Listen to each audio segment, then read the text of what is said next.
Student इस video में solve करेंगे इरोडोव का प्रॉब्लम नंबर 3.27।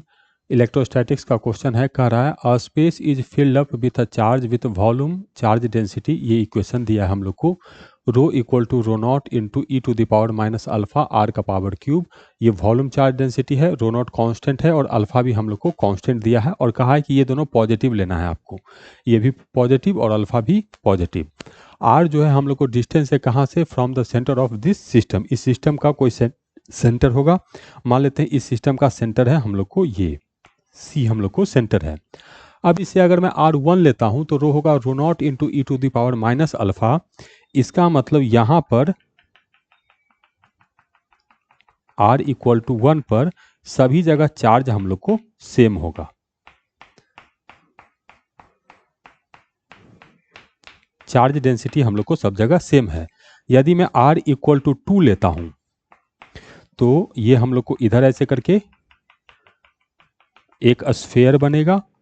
यहां चार्ज है, इस R इक्वल टू 2 पर सब जगह चार्ज सेम होगा, लेकिन वो पहले से कम चार्ज है, तो यहां पर भी चार्ज होगा हम लोग को।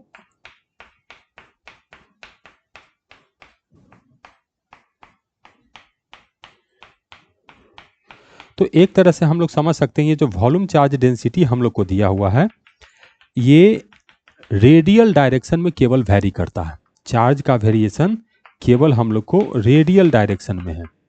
अगर मैं टेंजेंशियल डायरेक्शन में मूव करूंगा तो चार्ज डेंसिटी नहीं बदलेगा, चार्ज डेंसिटी हम लोग को वही है। हाँ, ये बात तो समझ में आ गया।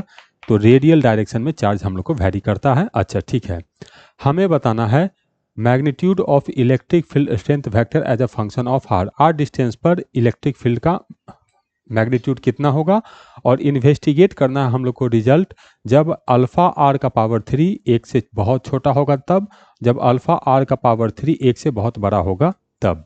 तो एक तरह से हमको ये समझ में आ गया कि यहाँ पर स्फेरिकल सिमेट्री है और आर डिस्टेंस पर, ये आर डिस्टेंस पर यदि मुझे इलेक्ट्रिक फील्ड बताना है तो यहाँ हमें एक गॉसियन सरफेस लेना पड़ेगा जो स्फेरिकल होगा। तो ये हम लोग को गॉसियन सरफेस हो गया।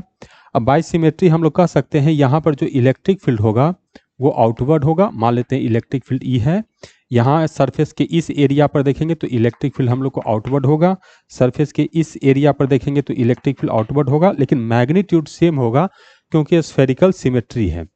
यहाँ पर देखेंगे तो नीचे की तरफ होगा मैग्नीट्यूड ई, यहाँ पर देखेंगे तो इधर होगा मैग्नीट्यूड ई, यहाँ पर भी देखेंगे तो इधर होगा और मैग्नीट्यूड होगा हम लोग को ई। इधर देखेंगे इधर मैग्नीट्यूड होगा हम लोग को ई, इधर देखेंगे इधर मैग्नीट्यूड होगा हम लोग को ई। तो एक बात तो तय है कि अगर मैं इस स्फीयर से फ्लक्स कैलकुलेट करूं तो फ्लक्स होगा हम लोग को phi equal to electric field E, और एरिया वेक्टर, यहाँ पर एरिया वेक्टर देखेंगे तो वो ई के ही डायरेक्शन में होगा, इधर ही होगा। यहाँ पर एरिया वेक्टर हम लोग को इधर ही होगा, यहाँ पर एरिया वेक्टर हम लोग को इधर ही होगा। तो एरिया वेक्टर और इलेक्ट्रिक फील्ड का डायरेक्शन सेम है, तो स्फीयर का सरफेस एरिया होता है हम लोग को 4 पाई आर स्क्वायर। हाँ सर, ये तो हो गया। अब यदि मुझे गॉस लॉ यूज करना है तो मुझे इसके इनसाइड चार्ज देखना पड़ेगा। ये चार्ज, इस सरफेस के इनसाइड टोटल कितना चार्ज है, बाहर के चार्ज से हमको कोई मतलब नहीं है। तो 0 से r तक में चार्ज कैलकुलेट करना पड़ेगा। तो स्फीयर के केस में कैसे चार्ज कैलकुलेट करते हैं, जहाँ पे वॉल्यूम सिमेट्री है, तो charge Q inside equal to, पहले तो इंटीग्रेट करना पड़ेगा, डेंसिटी रो होगा और छोटू वॉल्यूम dV होगा। कहाँ से कहाँ इंटीग्रेट करना है, 0 से r तक। हाँ ठीक है सर, तो रो तो हम लोग को पता है, तो रो लिख दिया integration rho not into e to the power minus alpha r का पावर 3 और dV। अब देखो स्फीयर के केस में जो छोटू वॉल्यूम हम लोग लेते हैं स्फेरिकल सेल, तो इसका वॉल्यूम होगा 4 pi r square into d r. कहाँ से कहाँ, 0 से r तक। हाँ ठीक है सर, अब कांस्टेंट को बाहर निकाल देते हैं, तो कांस्टेंट हो गया हम लोग को 4 पाई रो नॉट, और इंटीग्रेशन में आ गया 0 से लेकर r, और ये हो गया e to the power minus alpha r का power 3 into r square d r. इसको इंटीग्रेट करेंगे तो हम लोग का काम बन जाएगा। अब जो भी समस्या है इसके इंटीग्रेशन में प्रॉब्लम हो सकता है, तो कैलकुलस का पार्ट है, फिजिक्स का पार्ट नहीं है। इसको अगर कैलकुलेट करने में दिक्कत हो रहा तो वो आपका मैथमेटिक्स जो है वो सॉल्व करेगा। मैं कैसे इसको सॉल्व करूंगा, देखो यहाँ बड़ा बढ़िया दिख रहा है, ये आर स्क्वायर है, ये आर क्यूब है, तो इसको मैं ऐसे लिख सकता हूँ। देखो तो 4 पाई रो नॉट है, तो ये मैं लिख दिया 4 pi rho not into integration 0 से लेकर r e to the power minus alpha r का पावर क्यूब, और इसको लिख दिया डी आर का पावर क्यूब। तो यहाँ 3 आर स्क्वायर डी आर हो जाएगा, तो 3 तो नहीं है तो 3 लाना पड़ेगा, तो 3 से इधर भागा दे दिए, तो ये अब हम लोग को हो गया। अब देखो ये अपना अपना सॉल्व करने का तरीका है, इसको बहुत सारे लोग सब्स्टिट्यूशन मेथड से करते हैं, तो तुम कैसे भी करो, उससे जो तुम पढ़े हो अपने हिसाब से करना इसको। तो ये हो गया। अब इसको इंटीग्रेट करेंगे तो देखो क्या आ जाएगा, 4 pi rho not divided by 3, ये तो होगा ही होगा, और इसको इंटीग्रेट करेंगे तो आएगा e to the power minus alpha r का power 3 divided by minus alpha, कहाँ से कहाँ तक, तो सर 0 से लेकर आर तक। हाँ ठीक है, लिखते हैं कितना होगा, तो इसको लिखेंगे तो 4 pi rho not divided by 3 हो गया, 3 अल्फा। अब ये माइनस है, पुट करेंगे तो ये आ गया हम लोग को 1 minus e to the power minus alpha r का पावर 3। ये तो इलेक्ट्रिक, ये हम लोग को चार्ज इनसाइड का व्यवस्था हो गया, क्यू इनसाइड। तो क्यू इनसाइड का तो व्यवस्था कर लिए हैं, अब मुझे कैलकुलेट करना है कि इलेक्ट्रिक फील्ड कितना होगा। तो अब गॉस लॉ अप्लाई करते हैं और देखते हैं कितना इलेक्ट्रिक फील्ड आएगा। देखो हम लोग लिखेंगे जो फ्लक्स फाई होता है, ये होता है q inside divided by epsilon not, हाँ यही पढ़ाया गया है, तो ये हो जाएगा e into 4 pi r square equal to q इतना है, तो ये हो जाएगा 4 pi rho not divided by 3 alpha r square, और इधर हो जाएगा हम लोग को 1 minus e to the power minus alpha into r का पावर 3।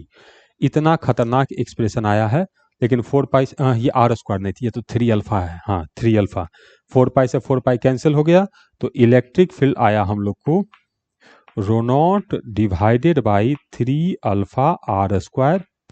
अच्छा इप्सिलॉन नॉट होगा यहाँ पर, हाँ epsilon not 3 alpha epsilon not r square, और इसके बाद 1 minus e to the power minus alpha into r का पावर 3। हाँ ये इलेक्ट्रिक फील्ड का हम लोग को व्यवस्था हो गया, यही हमारा फाइनल आंसर होगा। अब दो हम लोग को अप्रोक्सीमेशन देखना है इसको, तो ये अप्रोक्सीमेशन कैसे देखते हैं समझना इसको।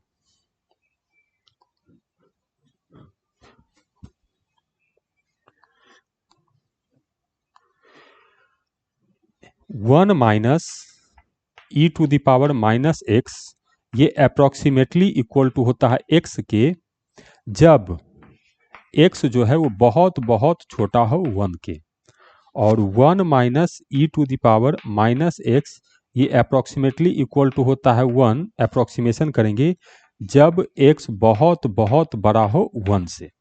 ये दोनों अप्रोक्सीमेशन हम लोग को यूज करना है। तो यहाँ पर देखो हम लोग को दो केस दिया हुआ, एक्स की जगह अल्फा आर क्यूब है, हाँ सर, तो when alpha r cube is much much less than 1, तो ये मच मच लेस देन 1 वाला, तो ये जो है हम लोग को एक्स के बराबर हो जाएगा, तो एक्स है हम लोग को अल्फा आर क्यू, तो electric field E equal to rho not divided by 3 epsilon naught alpha r square into ये हो जाएगा अल्फा आर का पावर 3। हाँ ये आ गया, तो अल्फा से अल्फा कैंसिल हो गया, आर स्क्वायर से आर स्क्वायर आ गया, तो electric field E equal to होगा rho not divided by 3 epsilon not और ऊपर में आर, ये हम लोग को रिजल्ट होगा। पहला केस समझ में आ गया।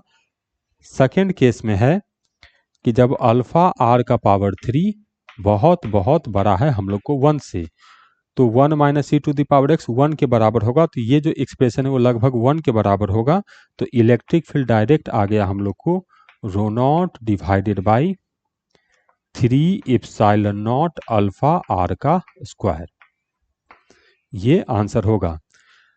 इसका फिजिकल मीनिंग भी है कि ये जो एक्सप्रेशन दिया है वो एक से बहुत छोटा है, तो देखो ये जो इलेक्ट्रिक फील्ड है वो हमको आर के प्रोपोर्शनल है, और यही एक्सप्रेशन जब एक से बहुत ज़्यादा हो जाएगा तो इलेक्ट्रिक फील्ड हम लोग को 1/r² के प्रोपोर्शनल है।